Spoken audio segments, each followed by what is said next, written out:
कईक जमाने में एक बड़े जंगल में एक छोटी सी लड़की अपने माँ बाप के साथ रहती थी। छोटी लड़की जब भी जंगल में जाती थी उसने सरख रंग का हॉर्न पहना होता था। सब उसे लिटिल रेड राइडिंग हॉर्न कहते थे। एक दिन उसकी माँ ने केक बना रखा था। ये केक रेड राइडिंग हॉर्न की दादी के लिए तोहफा था। दादी जंगल के दूसरी तरफ रहती थी। रेड राइडिंग हॉर्न की माँ ने उसे दादी के पास केक ले जाने को कहा। माँ ने रेड राइडिंग हॉर्न से कहा कि रास्ते पर चुपचाप चलते रहें और कहीं न रखें। उसने उसे कहा कि वो अजनबियों से बात न करे। फिर माँ और रेड राइडिंग हॉर्न ने एक दूसरे को अलविदा किया। लिटिल रेड राइडिंग हॉर्न जंगल में चली गई। उसके बाजू पर एक टोकरी थी जिसके अंदर केक था। एक बड़ा बूढ़ा भेड़िया उसे देख रहा था। इस भेड़िए को बहुत भूख लगी थी। लिटिल रेड राइडिंग हॉर्न ने उसे नहीं देखा। वो रेड राइडिंग हॉर्न के पास आया। भेड़िए ने दोस्तानी आवाज देने की कोशिश की। उसने रेड राइडिंग हॉर्न से पूछा कि वो कहाँ जा रही है। उसने उसे बताया कि वो जंगल के दूसरी तरफ अपनी दादी से मिलने जा रही है।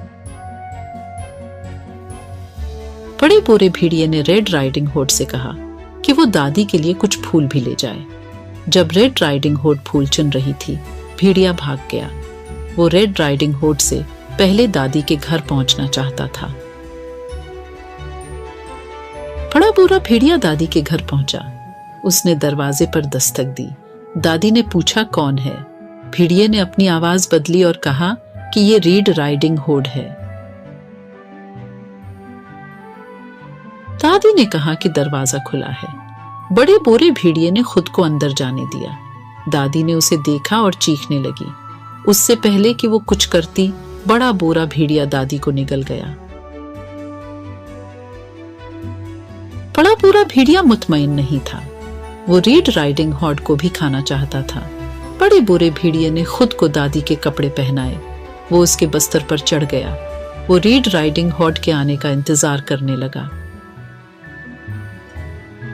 रेड राइडिंग हॉर्न दादी के घर आई। उसने दरवाजा खटखटाया और पूछा कि क्या वो अंदर आ सकती है। बड़े बोरे भेड़िए ने अपनी आवाज बदली। वो रेड राइडिंग हॉर्न की दादी की तरह लग रहा था। उसने उसे अंदर आने को कहा।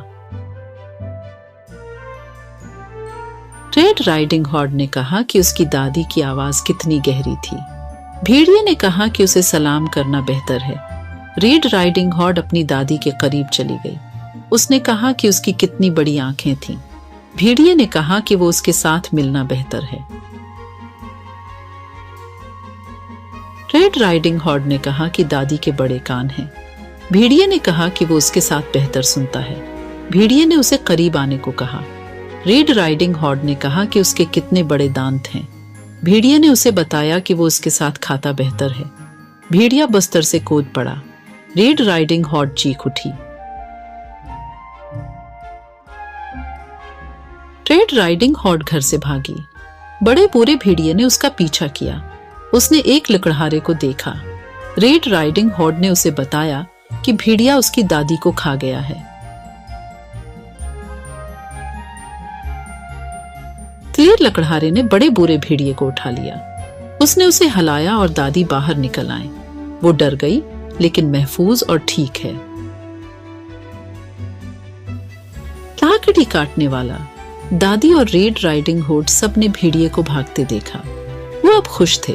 बड़ा बोरा भेड़िया चला गया था। रेड राइडिंग हॉर्न और उसकी दादी ने लकड़हारे का शुक्रिया अदा किया। लिटिल रेड राइडिंग हॉर्न ने अपनी दादी और लाकड़ी काटने वाले को बताया कि उसने सबक सीखा है। वो हमेशा अपनी माँ की हदायत पर अमल करेगी और फिर कभी अजनबियों से बात नहीं करेगी।